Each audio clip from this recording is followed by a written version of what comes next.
These Election 2021 candidate interviews are sponsored by Edmonds College, Office Tech, and James Russell PLLC, Certified Public Accountants and Business Advisors. Welcome, everybody. My name is Teresa Whipple. I'm the publisher of Lynnwood Today, and I am here with Linda Jones, President and CEO of the Lynnwood Chamber of Commerce, and we are presenting these candidate interviews to you for 2021 City of Lynnwood Mayor and City Council. And tonight we're happy to have with us Josh Binda, who is running for City Council Position 3. Welcome, Josh. Thank you very much, guys. Thank you so much, Linda, for being here, and also you guys just for taking this time to give me this interview. I'm excited to be here and answer your questions. So thank you. Thank you, and we look forward to learning more about you. And I'm going to start with the first question, and it is, what experiences would you bring to the council, and how are they relevant to being an effective council member? So experience, I would say, is though I don't have any public office experience necessarily, I do have experience in positions of leadership, from serving as ASB president of Snarl Tech, to being elected as the chair of Diversity, Equity, Inclusion Board for the city in Lynnwood. I bring a passion for the community, as I've been heavily involved in the city as volunteering at things like the food bank and the COVID lab center, making sure as an administrator, making sure people are being tested as fast as possible and getting their results back during our pandemic. And also, I would say, making sure that I've been embedded in the community, going to making sure that people's issues were being heard and represented, and I was finding solutions to these things as well. And I would say also my experience, not only as a young African-American, but as a student and the son of immigrants, I bring kind of an insight and experience that isn't currently captured on the city council. And I want to be a representation of all people in the community and make sure that all demographics are being heard and brought to the table, and all our issues are being represented as well. So that's kind of my experience that I would bring to the table, and what I'm hoping to bring my passion forward to be better for Lynnwood. Okay, that's great. Thank you very much. I'll let Linda ask the next question. Okay, thank you, Josh. Lynnwood has been cited as a model for regional growth. How does Lynnwood grow while still retaining the character of its existing neighborhoods? And this is something that I've actually been, as I've been door knocking, kind of listening to the neighbors and people and what they think. This has actually been a huge topic of people have been wanting growth in Lynnwood. People have been wanting things to happen, more business. Obviously, as with the light rail coming in, this is inevitable that Lynnwood is going to grow. But then you have residents that are worried about, they're worried about the current Lynnwood, their current residency, where they live, how things are going to change for them, and wanting to maintain Lynnwood as the way it is. So in order to grow these businesses, we have to realize that this is a part of growth. Like, naturally, you're going to have to create more density. Naturally, you're going to have to create more of these open spaces that allow these businesses to come in, that are going to bring in revenue for our city and are going to bring in this kind of diversity and more jobs and more people to the city of Lynnwood. That's going to create an environment and a city that we want, that's going to be thriving for not just for today, but for the future. So things like small businesses, and also just even some of the more bigger corporate business that would be coming in, are going to be creating all this certain type of revenue for Lynnwood that I think is needed to continue progressing Lynnwood forward.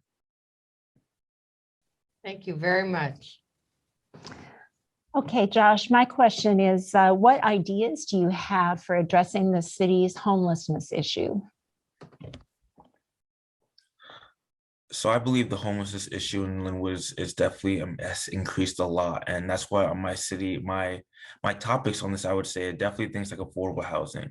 I believe we have a unique opportunity here in Lynnwood to create it for a home, make it a home for everyone. And with skyrocketing regional prices and the COVID-19, and with this increase in homelessness as well, I think we have to make an important decision as a city. Are we going to be a city of opportunity and community, or one that prices out people and excludes people that can't afford to live here? And obviously, as a community, we want to be the lather that doesn't feel like people are getting priced out and not excluded, but we want to make sure people are still being able to afford to live in our city. And I'm saying we must start knowing that we have to build these low income to low income housings for these people to be able to afford to live in our city. And that also creates, I would say, transportation options as well. And this improves the community and livability and equity.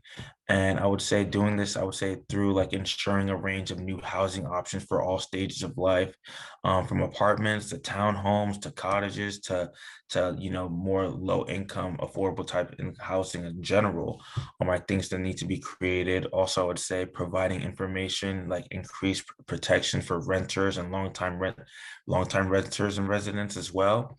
Washington State kind of has a limited tenant rights right now and a little to no support for senior homeowners. So we want to make sure that these people are still able to have the support that they're needed to continue to afford to live here.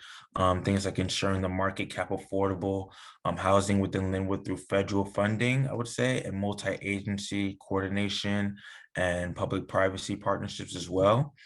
And also by creating incentives to induce more green, healthy building patterns or commercial transit corridors, and using zoning as well to promote these mixed use of, I would say, transit oriented developments in already developed areas here in Lynnwood. Right, thanks.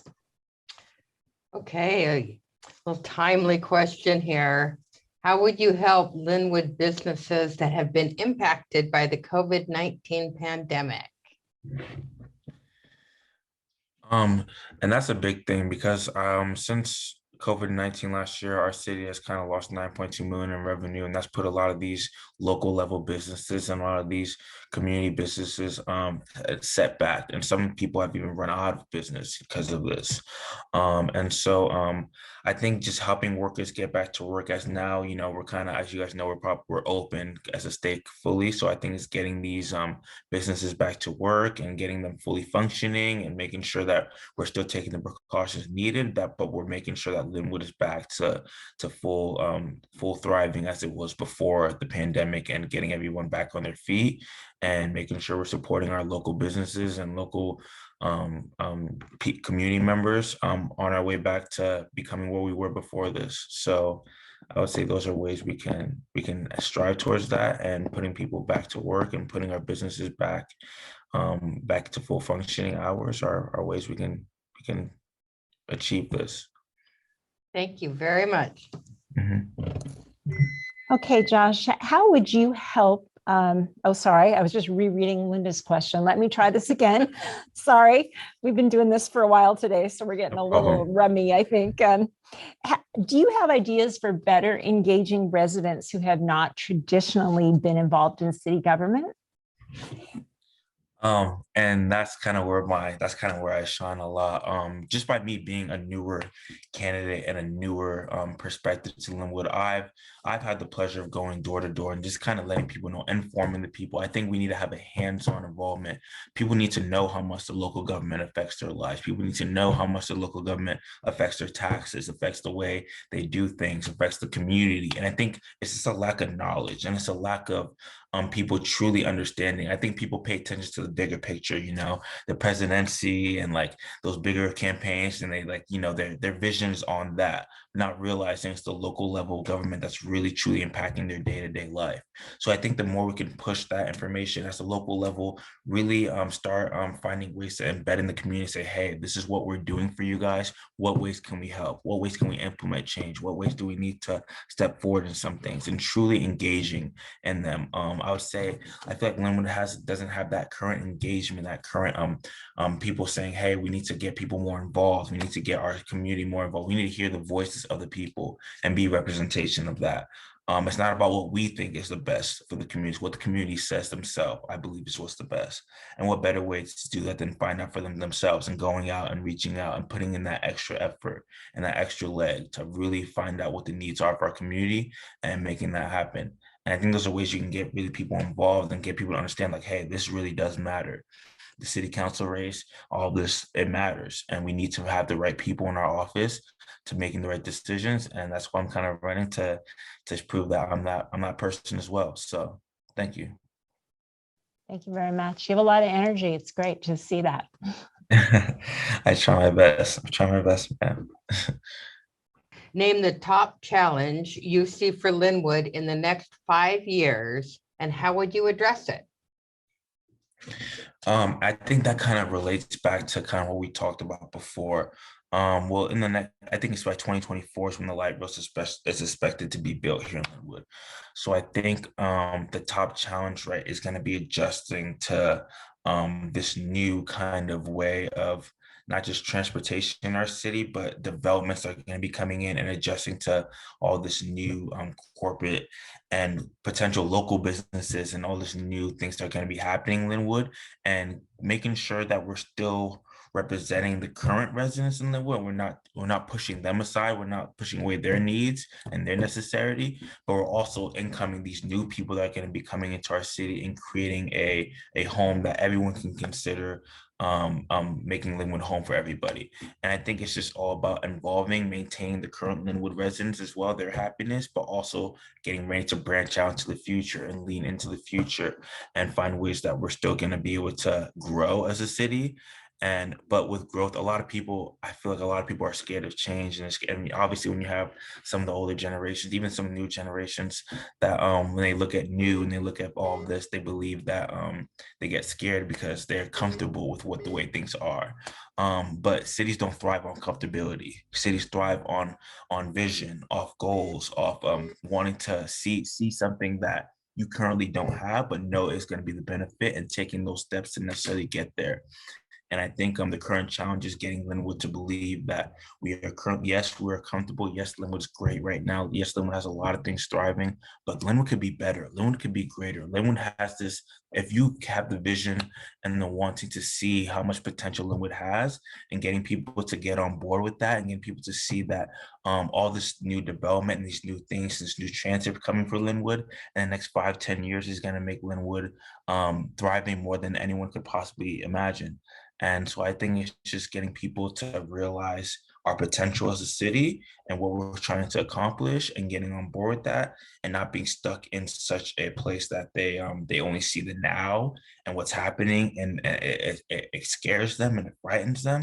But to look at, hey, we're still gonna Lynnwood today is still gonna be Lynnwood today, but it's gonna be better, and we're also gonna be maintaining the current Lynnwood while thriving for something better in the future. I think it's just getting people on board with that vision and what we're trying to accomplish here with everything happening right now in our city. Thank you very much. Of course. Thank you, ma'am. Hey, Josh, as a council member, how would you address concerns from marginalized populations who might not feel safe living in Lynnwood? And let me know if you need me to clarify that in any way. Some candidates asked for a little bit more clarification if you need that. Well, I'm assuming by marginalized, I'm assuming you mean obviously more of the BIPOC and the less represented community. And me being a BIPOC individual, I can obviously attest to certain things as well, and say that for that community that doesn't feel safe or doesn't feel that their needs and representatives are being as equally as shown, their feelings are valid, because everyone has their own experience.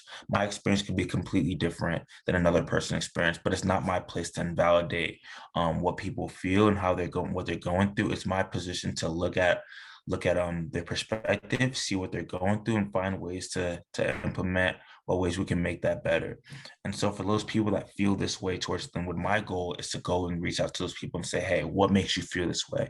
Why do you feel this way? And then after hearing and listening to them and being compassionate towards their feelings and their emotions, is by going to find out ways, solutions to that. How can we solve this issue? What ways can we make this marginalized group that feel this certain way feel more that they have a say, that they have equity, that they have the things that they need in the city to feel that they can be just as successful as anyone else. And so my goal is to handle those issues with compassion, with heart, and with understanding that though even if my experiences are different, their experiences are just as valid, and finding solutions from there on out, and finding ways we can make it equitable for all people. So yeah, that's the way I would approach those situations, and just try and be that type of person, like any leader I feel like should be. I think that's that's anyone with a good heart and a vision, one to do better, should have that kind of mindset. Okay, thanks a lot. Linda? Okay. Pretend you are talking to a business owner who's considering relocating their business to Lynnwood. Give us your 30-second sales pitch for why the city is a good place for business. 30-second sales pitch. All right, here we go. Well, first of all, I want to thank you for the opportunity. Thank you for wanting to bring your business here in Lynnwood. We're very grateful for the opportunity to have you. I'm just saying you're picking the right city. Lynnwood is trending in such a positive direction right now. We have so much opportunity here, and I think your business would be a great fit and a great model for the city to continue pushing us for the vision, not only for our community members, but for the vision we have for our thriving city here. And I would love to sit down and continue talking to you about how ways we can make sure your business is as successful as it should be in our city. And I think your business has what it takes and what it is to thrive in our city and to make our community members happy, bring revenue to our city. And we can also make sure you have the employers and employees that you need, and whatever protocols we can make sure that make happen to make this business what it should be in our city. I want to be a part of that process, and we want to make that happen. So let's talk, let's make it happen. I would say how I'd approach it. Give them that home feel, say that Lynnwood's the city they want to be in, make them feel validated for their company and their business, why they should be coming to Lynnwood, and what the potential is for their company and their business in Lynnwood. And from there on out, also giving them the spiel of how we believe their success, and we believe that they're gonna bring wonders to our city, and just go from there. And maybe add a little charm in there. Obviously, as a businessman, you gotta add a little charm, a little sweet talk in there. But yeah, just stuff like that. That was very good. Thank you very much. Okay, well, here's the final, and this is a chance for you to tell people directly why they should vote for you. So I want to tell people to vote for me for the city of Lynnwood, because Lynnwood as a city has so much potential, it's limitless here. And I believe Lynnwood deserves a leader who has the passion and commitment to not only handle the current issues here in Lynnwood, but also have a vision to lead us into the future. And I believe I'm ready to be that new voice and representation of our city council. And if elected, I do promise to do my part to make sure Lynnwood's a home that that everyone can call home. And I believe Lynnwood is ready for that step. I think Lynnwood has the tools and the mechanisms to really be this thriving and great city. And I just think we just need to have all voices heard and all representation heard at this table at city council to really push us in that direction and not keep us stagnant. Because if you stagnate and you wait and you don't, when the opportunity comes, it's gonna pass by, and you're gonna have people that aren't making these decisions that are forward thinking. When the opportunity comes, if it passes by, it passes by. And I really think right now we're in that window here, right when this library was about to be built, right when all this development is about to come in, right when Lynnwood's having all these open seats on our council. It's time for a vision for Lynnwood that's going to truly make it prosper. And I think this is the perfect window, and I think I'm the perfect candidate for this moment and for this time in Lynnwood. And I have my heart for this city and my heart to want to do better and want to be a representation of all people in my community.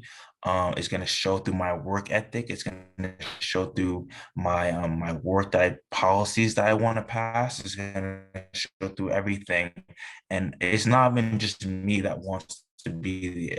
I'm here just as a representation of the people. I'm not here to pass. I don't have an agenda on my own. I don't have what does the community need? What can I do? And I'm here to fulfill those purposes and those purposes only.